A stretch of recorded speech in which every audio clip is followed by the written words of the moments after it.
Hola familia, amigos, qué placer, qué gusto de verdad. Siento un gozo inmenso, una profunda gratitud con papá por darme hoy el privilegio una vez más de estar con ustedes por medio de este canal. Espero de corazón, esperamos con mi esposa Piri que hayan tenido una excelente semana, que la paz de Dios esté guardando sus corazones y sus pensamientos en la persona de Jesús. Una vez más quiero reiterar por este medio nuestra profunda gratitud a todos ustedes por sus oraciones, a favor de mi suegra, a favor de mi esposa y de mi propia persona. Gracias de verdad porque todas esas oraciones han subido como olor fragante al Señor. Y estamos aquí de pie. Bueno, es un decir. Estoy aquí sentado por la gracia de Dios y bueno, en franca recuperación y aprendiendo de todo esto que el Señor me está permitiendo vivir, renovando cada día mis fuerzas, centrando mi fe en Él y obviamente confiando cada vez más y más en sus promesas. Así que dicho esto, quiero invitarte para que ores conmigo y le pidamos con devoción a nuestro Señor Jesucristo que afirme su palabra en nuestro corazón y que nos ayude a ser hacedores de lo que Él nos ha venido enseñando. Nuestro buen Dios y Padre, queremos agradecerte en esta mañana por la semana que transcurrió, Dios. Gracias porque a pesar de que hemos estado en medio de pruebas tal vez, de luchas, de dificultades, Dios, nunca nos has dejado solos. Nos has recordado, Señor, que ahí estás con nosotros, que eres tú nuestra fuerza, nuestra fortaleza, ese pronto auxilio al cual podemos acudir, Señor, en cualquier instancia de nuestra vida. Gracias por multiplicar las fuerzas de todos nosotros.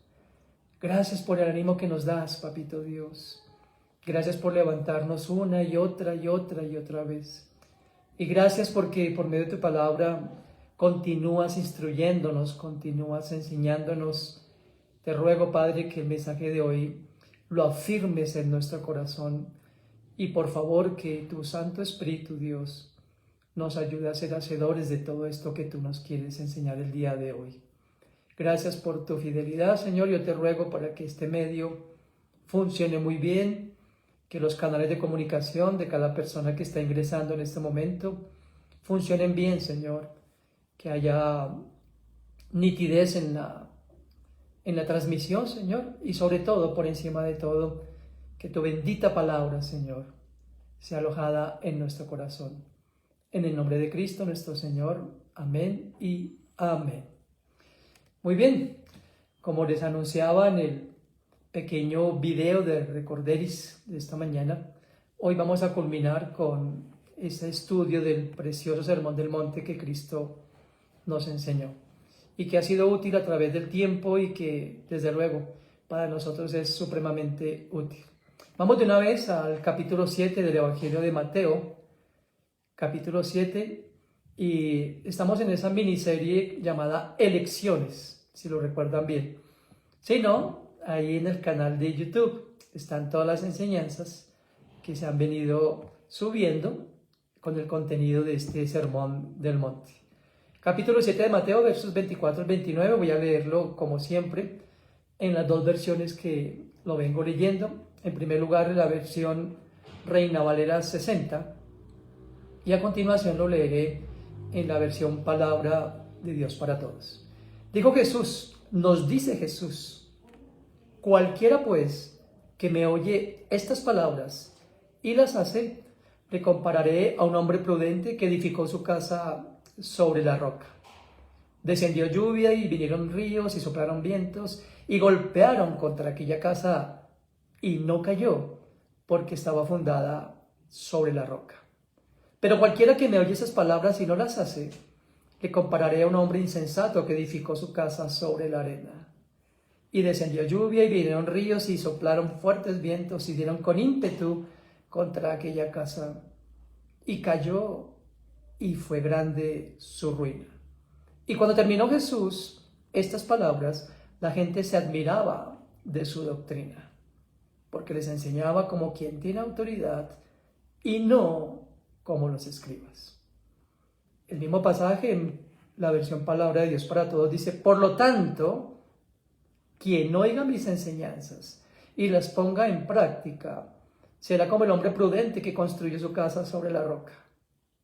Llovió fuerte, los ríos crecieron, los vientos soplaron y golpearon contra aquella casa. Sin embargo, la casa no se cayó porque estaba construida sobre la roca. Pero el que oiga mis palabras y no las ponga en práctica, será como el insensato que construyó su casa sobre arena. Llovió fuerte, los ríos crecieron, los vientos soplaron y golpearon contra la casa. La casa se derrumbó y fue todo un desastre.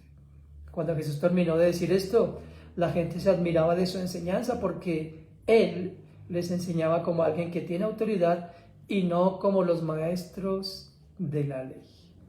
Es clara la enseñanza del día de hoy, la elección que tú y yo debemos tomar todos y cada uno de los días de nuestra vida. En la roca o en la arena. Esa es la elección, en la roca o en la arena. Vamos a comenzar entonces con los versos 24 y 25, donde Jesús dice: quien oiga mis enseñanzas y las ponga en práctica, será como el hombre prudente que construyó su casa sobre la roca. Llovió fuerte, los ríos crecieron, los vientos soplaron y golpearon contra aquella casa. Sin embargo, la casa no se cayó porque estaba construida sobre la roca. El término que se traduce en esta parábola como prudente es frónimos, que describe, escúchenme bien, a una persona sabia, que primero oye, es decir, tiene la disposición de corazón de atender a lo que Dios dice, dándole primaria importancia por encima de las demás cosas. Jesús nos enseña entonces que escuchar la palabra de Dios es fundamental para cada uno de los que somos sus discípulos. ¿Saben por qué? Porque es la palabra de Dios y solamente la palabra de Dios la que produce y fortalece nuestra fe. Así lo escribió el apóstol Pablo en su carta a los Romanos, capítulo 10, verso 17, donde escribió: así que la fe es el resultado de oír el mensaje. ¿Se dan cuenta? La fe no es producto de algo místico. La fe se construye a partir de escuchar atentamente la voz de nuestro Dios. Y el apóstol Santiago, inspirado por el Espíritu Santo, escribió lo siguiente. Ubíquense por favor ahí en Santiago capítulo 1, versículos 22 al 25. Santiago 1, 22 al 25. Obedezcan el mensaje de Dios. Si lo escuchan, pero no lo obedecen, se engañan a ustedes mismos y les pasará lo mismo que a quien se mira en un espejo. Tan pronto como se va, se olvida de cómo era. Por el contrario, si ustedes ponen en toda su atención en la palabra de Dios y la obedecen, subraya y en tu Biblia, si tienes esa versión PDT, la obedecen siempre, mira lo que dice Santiago, serán felices en todo lo que hagan, porque la palabra de Dios es perfecta y los libera del pecado. Es muy sencillo. Cuando nosotros ponemos en acción todas y cada una de las cosas que Dios nos enseña, recibiremos las bendiciones sobreabundantes que Dios tiene preparadas para nosotros, porque estamos en la roca que es Cristo. Él debe ser el fundamento de tu fe. Él debe ser el cimiento sobre el que a partir de ahí construyes el resto de las cosas en tu vida personal, en tu vida conyugal, en tu vida familiar, en los asuntos de tu trabajo, en los asuntos relacionales, en absolutamente todas las cosas. Todo debe estar construido sobre ese cimiento. Si tú no tienes un cimiento en Cristo, quien es la roca, entonces todo eso, como lo vamos a ver en un momento, se va pronto a deshacer, pronto va a caer, no va a permanecer. Si tú has venido a Cristo con una fe, reconociendo que no solamente es tu Señor y tu Salvador, sino aquel que es todo para ti, como dice Pablo en su carta a los Corintios, entonces estás construyendo o estás empezando a construir sobre un buen cimiento. Mira lo que dice Pablo en su primera carta a los Corintios, capítulo 3, de los versos 9 al 11. Quiero que lo leamos juntos con mucha atención. Primera de Corintios 3, del 9 al 11. Dios, por su bondad, me permitió actuar como si yo fuera el arquitecto de ese edificio. Me encantan esas palabras de Pablo. Y yo, como buen arquitecto, puse una base firme. Les di la buena noticia de Jesucristo. Ahí está para subrayar todo ese pasaje. Luego, otros construyeron sobre esa base, pero cada uno debe tener cuidado de la manera en que construye, porque nadie puede poner una base distinta de la que ya está puesta. ¿Y esa base es quién? Jesucristo. Es textual, es claro. Aquí Pablo entonces está diciendo, yo tan solo, a manera de paráfrasis, yo tan solo fui un colaborador, yo fui un instrumento de Dios para llevarlos a todos, los de Corinto, los de Éfeso, los de Galacia, los de Tesalónica, los de Filipos, aún en las cartas que Pablo envió a las iglesias de Éfeso por medio de Timoteo y a la iglesia de Creta por medio de Tito, todas tenían el mismo fundamento, el mismo común denominador, la base sólida que es Jesucristo. ¿Se dan cuenta lo importante que es esto? Cuando nosotros con mi esposa Pili compartimos la verdad de Dios, siempre los llevamos a reconocer a Jesús, como lo dije hace un momento, no solamente como aquel que salvó nuestra vida, sino como aquel que debe constituirse en nuestro Señor. Y cuando alguien es Señor de otra persona, esa otra persona se somete a ese Señor porque es a quien está obviamente dispuesto a seguir. De eso se trata ser un discípulo de Cristo. Por eso Jesucristo comenzó ese sermón o esta porción diciendo cualquiera. Noten que Jesús no está excluyendo a nadie. Dice cualquiera que oye esas palabras y las hace será un hombre prudente. Una persona que está dispuesta a escuchar permanentemente. Una persona que medita en su interior, que toma para sí cada una de las instrucciones de Dios y dice, Dios, ayúdame, capacítame, dame la gracia, dame la guía de tu Espíritu Santo, ayúdame a morir cada día más y más a mí, ayúdame a vivir para ti, porque tú moriste por mí. Eso es un discípulo de Cristo, no alguien que va de vez en cuando a un lugar de reunión, no alguien que toma un estudio esporádico. Un discípulo sigue a su maestro los 365 días del año, las 24 horas del día.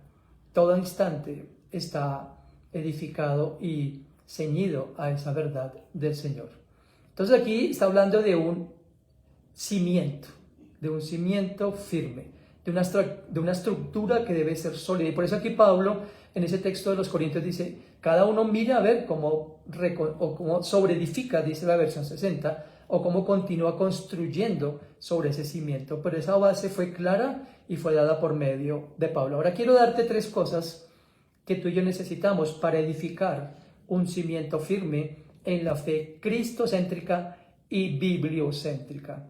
En primer lugar, sin lugar a dudas, como lo estamos viendo en este primer segmento, para poder tener un cimiento firme, necesitamos escuchar permanentemente la voz de Dios. Mira lo que escribió el salmista en el Salmo 78, versos 1 al 4. Salmo 78, del 1 al 4. Pueblo mío, escucha mis enseñanzas. Atiende a mis palabras. Te hablaré por medio de ejemplos y te explicaré los misterios del pasado. Son cosas que ya conocemos, pues nuestros padres nos las contaron. Pero nuestros hijos deben conocerlas. A ti, padre, presta atención a esto. Tus hijos deben conocerlas. Debemos hablarles a nuestros nietos. Me parece maravilloso este pasaje en esta versión PDT. Debemos hablarles a nuestros nietos del poder de Dios y de sus grandes acciones, de las maravillas que puede realizar. ¿Te das cuenta de nuestra responsabilidad?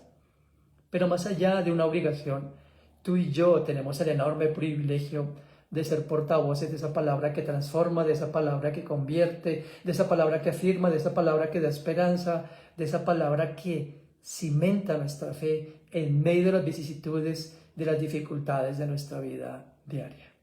¿Saben? En estos 20 días que llevo de quietud, con mi pierna suspendida, que no puedo movilizarme, que mi esposa se ha constituido como siempre, esa mujer, en ese soporte, me he dado cuenta de lo importante que es meditar permanentemente en la voz que Dios quiere darnos o escuchar permanentemente lo que Dios dice. El segundo aspecto importante para poder tener un cimiento firme es mantener la comunión con Dios. Hay un pasaje muy conocido que está en el Evangelio de Juan, capítulo 15, donde Jesús habla de Él como la vid y nosotros como los sarmientos, las ramas o los pámpanos, que es lo mismo. Y mire lo que dice el verso 4 de Juan capítulo 15, el mismo Señor Jesucristo. Juan 15, 4. Permanezcan en mí y yo permaneceré en ustedes. Ninguna rama puede dar fruto si está sola, sino que tiene que estar unida a la vid. Igual sucede con ustedes. No pueden dar fruto si no se quedan en mí. Sé que todos queremos dar fruto como padres. Yo quiero dar un fruto abundante como esposo, como padre, como abuelito de mis nietos. Yo quiero dar un buen fruto como siervo de Cristo con mis semejantes. Pero es imposible dar fruto si no permanezco unido, adherido permanentemente a la vida. Lo vemos desde Génesis. ¿Qué pasó cuando el hombre y la mujer se desligaron de Dios? El caos, la desazón. El hombre sin Dios no puede hacer absolutamente nada, pero el hombre con Dios todo lo puede, porque todo lo podemos en Cristo, quien es nuestra fortaleza. Así es de que la comunión, el término comunión es básico, unión común, una unión permanente con Dios. Eso es lo que debemos tener ustedes y yo. Estar adheridos, estar aferrados, como dice Pablo en su misma carta a los Colosenses. Estén adheridos, aferrados, pegados, es decir, jamás soltarnos de la mano del Señor. Y en tercer lugar, esa responsabilidad que tenemos tú y yo de sobreedificar sobre ese fundamento que es Cristo. En 1 Corintios 3, volviendo a ese pasaje de Corintios 3, 1 Corintios 3, el verso 10 al 14. Quiero por favor que lo tomes muy en cuenta, que lo subrayes en tu Biblia y que siempre, siempre, siempre medites en él. Porque es que el crecimiento más saludable, por decirlo así, lo tienes tú en esa intimidad y en ese escuchar a Dios. ¿Me explico? Voy a leer el pasaje de 1 Corintios 3, del 10 al 14. Dice: yo senté las bases de esa casa como Naví constructor, lo leí antes, gracias al don que Dios me dio, pero hay otros que construyen sobre esa base. Cada uno debe tener cuidado de cómo construye. La base de todo ya está construida y nadie puede construir otra, porque esa base es Jesucristo. Mira el verso 12 al 14. Algunos construyen sobre esa base con oro, plata, piedras preciosas, madera, cañas o paja. Pero en ese día el trabajo de cada uno se dará a conocer como realmente es. Ese día habrá fuego para poner a prueba su trabajo y para demostrar la calidad de lo que cada cual ha hecho. Si lo que alguien construyó resiste al fuego, aquí yo puedo decir al fuego de la prueba, ese constructor recibirá su recompensa. Cuando tú y yo nos encontramos apoyados en Cristo, podemos seguir construyendo sobre ese fundamento. Debemos ceder el control al Espíritu Santo de Dios. Solo podemos edificar una vida que tendrá fruto y fruto que permanezca si construimos sobre esa base. A manera de un breve resumen de este primer segmento, para que tomes nota, la casa fundada sobre la roca representa lo siguiente: una vida de obediencia espiritual, una vida que tiene una perspectiva bíblica de sí mismo y del mundo, como lo enseñó Jesús en las bienaventuranzas, que fue lo primero que compartimos en capítulo 5 de este Evangelio de Mateo. En tercer lugar, una vida que se preocupa más por la justicia interna que por la forma externa. Es una vida de autenticidad y no de hipocresía, y de justicia de Dios en vez de justicia propia. La casa fundada sobre la roca Describe la vida que se deshace del orgullo y de las buenas obras humanas y es humilde y contrita debido a su propio pecado. Tal vida procura con la ayuda del Espíritu entrar por la puerta estrecha de la salvación y ser fiel al camino angosto de Cristo y de su palabra. Y por último, la vida edificada sobre la roca confía en la voluntad de Dios y espera en su palabra por encima de todo. Continuando con esta exposición de Mateo 7, vamos a los versículos 26 al 27. Ya vimos entonces, a grosso modo, lo que es estar cimentado en la roca. Dice el verso 26 y 27 de Mateo 7, pero el que oiga mis palabras y no las ponga en práctica, será como el insensato que construyó su casa sobre la arena. Llovió fuerte, los ríos crecieron, los vientos soplaron y golpearon contra la casa se derrumbó y fue todo un desastre. En la palabra de Dios, los términos insensato o necio, escúchame bien lo que te voy a compartir, no se refieren a una persona que carece de capacidad mental, sino a una persona que desprecia el consejo de Dios y sigue su proceder insensato, contrario a las normas justas de Dios. Es por eso que en Proverbios 1:22, Salomón escribe lo siguiente. Proverbios 1, verso 22. ¿Hasta cuándo ignorantes seguirán amando la torpeza? ¿Hasta cuándo los burlones seguirán felices de hacer tonterías? ¿Hasta cuándo los brutos, dice esta versión, seguirán odiando el saber?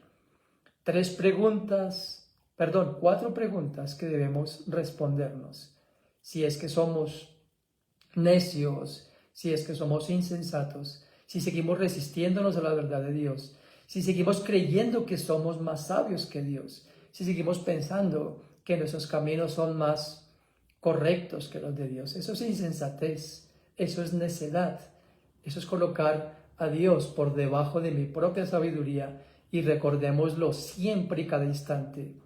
La sabiduría de nosotros es terrenal, animal y diabólica, como escribió Santiago, pero la sabiduría que es de lo alto es pura, pacífica, benigna, llena de bondad, llena de misericordia y además de buenos frutos. Mira lo que dice el Proverbios 12, verso 15.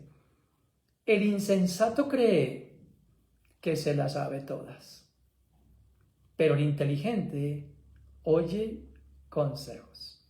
Como le estamos viendo, el consejo de Dios.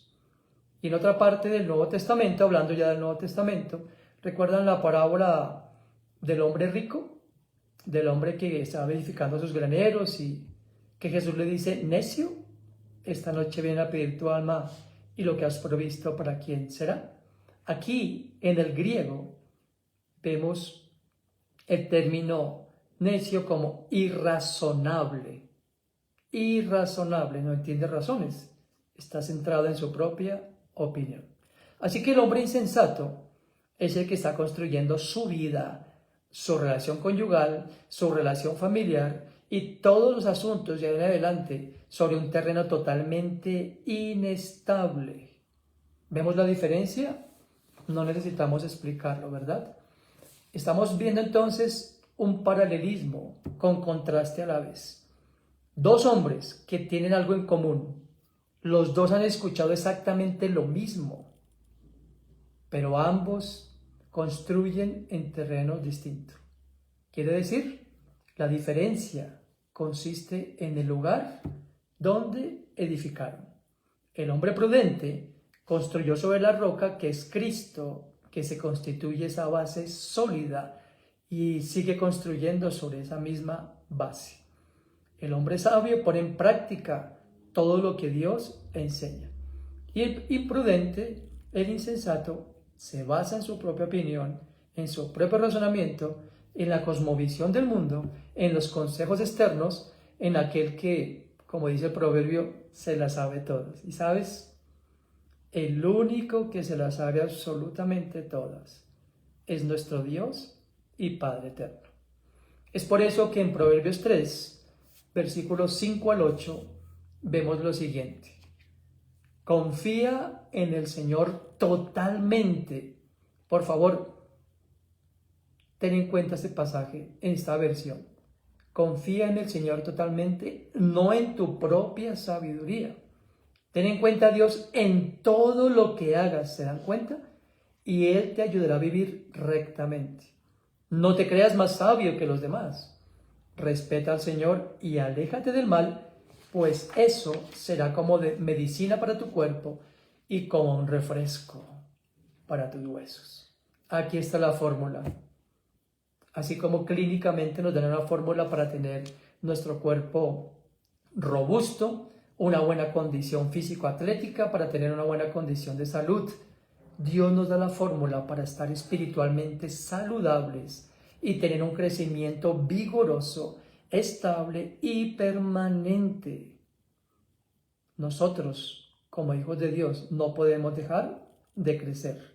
Siempre estamos en permanente crecimiento. Desde luego, si estamos en esa roca, si estamos adheridos a esa vid, porque el fruto es constante. El fruto se va viendo una y otra y otra y otra vez. Así lo diseñó Dios. En Génesis, cuando vemos lo que Dios creó, cada planta sigue produciendo lo que Dios le dijo que produjera, porque está bajo el diseño divino, así como hijos de Dios. El fruto que recojamos a corto, mediano y largo plazo será producto exactamente de lo que hemos sembrado y de quién es exactamente el que guía nuestras vidas. Y terminamos el pasaje de Mateo 7 en los versos 28 y 29, donde dice: cuando Jesús terminó de decir esto, la gente se admiraba de su enseñanza, porque Él les enseñaba como alguien que tiene autoridad y no como los maestros de la ley. Nuestro Señor Jesucristo era un maestro que enseñaba con autoridad, porque no estaba precisamente repitiendo algo que alguien le hubiera enseñado. Tú y yo sabemos que la autoridad de Cristo se basaba básicamente en que todo lo que Él enseñaba era característico o era su forma de vida. Tú y yo necesitamos reconocer que no tenemos nada que valga la pena, que no podemos decir nada sabio a menos que lo que digamos sea expresado con la autoridad de la palabra de nuestro Dios. Y a no ser que creamos que es la palabra de Dios la que convence, vamos entonces a hablar imprudentemente. No nos debe interesar que alguien nos transmita una serie de teorías que han probado en su propia experiencia terrenal. Lo que hoy tenemos para comunicar es la verdad de Dios y es lo que estoy comunicándoles a ustedes hoy, el mensaje de Dios. ¿Saben por qué sabemos que funciona? Porque ha transformado nuestro corazón, porque ha renovado nuestro entendimiento y porque nos lleva por un camino totalmente opuesto a la cosmovisión que antes teníamos del mundo. Así que ese sermón del monte, a manera de conclusión, es una parte magnífica de las Escrituras. Por eso no lo evites. Léelo correctamente, estúdialo correctamente para que te conduzca a la persona de Cristo. Él te mostrará que para poder estar a la altura de lo que nos pide, debemos estar adheridos a Él. Además, nos revelará nuestra ineficacia, nuestra finitud y nuestra necesidad de Él. Y por último, nos ayudará o nos hará clamar por misericordia y nos llevará siempre a Cristo, quien es el autor y consumador de la fe. Cuando tú has aceptado a Jesús como tu único Señor y el Salvador de tu vida, entonces Dios nuestro Padre nos da el Espíritu Santo, su Santo Espíritu, que nos va a capacitar, que nos va a guiar día a día y nos va a recordar todas las cosas como Jesús lo dijo. Esa es la forma en que Dios opera. Así que si tú y yo queremos ser esos discípulos aprobados por el Señor, como siempre lo digo, no es una invitación a seguir ninguna religión, porque ninguna religión salva, porque es una persona la que vino a salvarnos y esa persona se llama Jesucristo. Por eso tiene la autoridad, porque es el autor de la fe, es el autor de la salvación, es el único camino al Padre, es la única verdad, es la única vida y es la verdad en la que ustedes y yo debemos permanecer. Voy a invitarles para que oremos y preparemos nuestro corazón dándole gracias al Señor por su obra de redención a nuestro favor, por habernos amado tanto y por dejar este precioso manual de vida, este instructivo que para ti y para mí es precisamente el pan de vida, como alguien le llama, que así es, que nos va siempre a nutrir, que nos va a sustentar, pero que también nos mantendrá firmes y constantes, creciendo siempre en el Señor y manteniendo nuestra fe alineada en los pensamientos de nuestro Dios. Padre, queremos darte gracias en esta mañana por este mensaje. Gracias por todo lo que nos has recordado el día de hoy. Hoy quisiera orar por la vida de cada uno de nosotros, los que un día, Señor Dios, reconocimos a la persona de Jesús como nuestro Señor y Salvador. Ayúdanos, por favor, Señor, a seguir sobreedificando sobre ese cimiento firme que eres tú, Papito Dios. Que lo que nosotros construyamos permanezca, Señor, y permanezca para vida eterna. Un día nuestras obras, como dijo Pablo en ese texto de Corintios, un día nuestra fe será probada, un día nuestras obras serán probadas, y anhelamos que estas obras no sean quemadas como la paja o el heno, sino que sean realmente tenidas en cuenta por ti, Papito Dios, para tu gloria y honra. Señor, vivimos en un mundo tan convulsionado, tan lleno de hedonismo, tan lleno de materialismo, tan lleno de filosofías huecas, tan lleno de una cosmovisión centrada en el hombre. Pero ayúdanos a vivir más y más para ti, Señor. Ayúdanos a recordar, Señor Dios, que eres tú el único que nos puede guiar con acierto mientras transitamos por este mundo, porque tú viniste a señalarnos el camino de vuelta al Padre. Tú viniste a traer esa palabra de reconciliación para volver a unir lo que estaba desunido y para podernos dar esa adopción como hijos de Dios mediante tu muerte y resurrección. Hoy queremos compartir la cena, Señor. Sabemos que este pan y este jugo son tan solo elementos, son símbolos de lo que tú hiciste hace más de 2000 años en la cruz. Tú lo compartiste con tus discípulos allá en el aposento alto, diciéndoles textualmente: este pan que ustedes están recibiendo representa mi cuerpo, cuerpo que será entregado por ustedes, a favor de ustedes, para el perdón de sus pecados. Y este vino, este jugo representa la sangre que derramaré por cada uno de ustedes.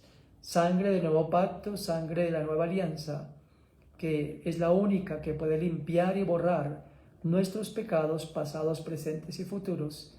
Sangre que nos permite entrar en el pacto, ya que es el nuevo pacto basado en tu sacrificio y no en las obras de la ley que en el pasado se habían dado. Hoy queremos nosotros compartir esos elementos, este pan y este jugo, Señor, dándote profunda gratitud, Señor, por haber muerto en nuestro lugar. Reconocemos que nosotros merecíamos morir. Reconocemos que nosotros habíamos ofendido al Padre y que esa condición de pecado nos mantenía alejados de Dios. Pero tú, como dice Efesios capítulo 2, por tu gran amor por cual nos amaste, nos diste vida, nos sacaste del lodo cenagoso y nos has hecho sentar en los lugares celestiales con Cristo. Gracias, Señor, por ese sacrificio, y hoy lo compartimos con alegría, con gratitud y con esperanza de volver un día a tu lado. En el nombre de Jesús, amén y amén. Bien, vamos a compartir la cena. Espero que tengan el pan y el jugo ahí en sus casas. Recuerden que este pan, como lo dije en la oración, Jesús dijo: este pan representa mi cuerpo que será entregado por ustedes. Y en la primera carta del apóstol Pablo a los Corintios, en el capítulo 11, el apóstol Pablo dijo: porque yo recibí del Señor lo mismo que les he enseñado.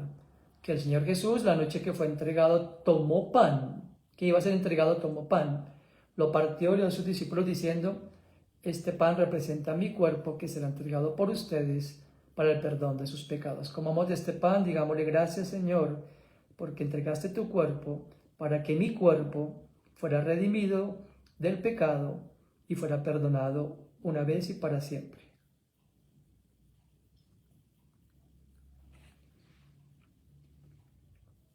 Y esta copa que contiene jugo representa la sangre que Cristo derramó en la cruz del Calvario.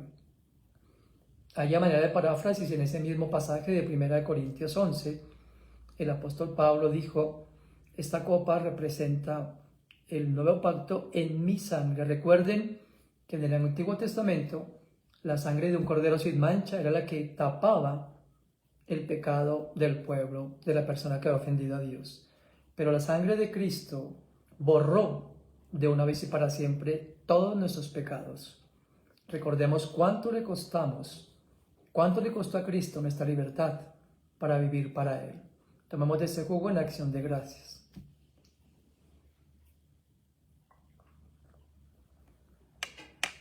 Al final de ese pasaje de 1 Corintios 11, Pablo dijo: de manera que todo aquel que come de este pan y bebe de esta copa, la muerte del Señor anuncia hasta que Él vuelva. Señor, una vez más, gracias. Gracias por tanto amor. Como tú mismo lo dijiste a tus discípulos, nadie tiene mayor amor que ese, el que da su vida por sus amigos. Gracias por haber dado tu vida en la cruz, Señor. Ahora nos has dejado el privilegio de compartir ese mensaje de la reconciliación a todo el mundo. Ayúdanos a ser fieles, Señor. Llévanos a aquellas personas que están preparadas por ti, para que conozcan y sepan que tú eres la roca, Señor. Que si colocan su fe en ti y en tu obra de redención, tendrán la salvación. Y que si continúan edificando sobre esa misma roca, esas obras serán tenidas en cuenta, Señor, y serán por ti, Señor Dios, aceptadas. Gracias, Dios mío, porque mientras estamos en esta tierra, podemos permanecer en ti y tu palabra en nosotros por la guía de tu Espíritu. En el nombre de Cristo, amén y amén.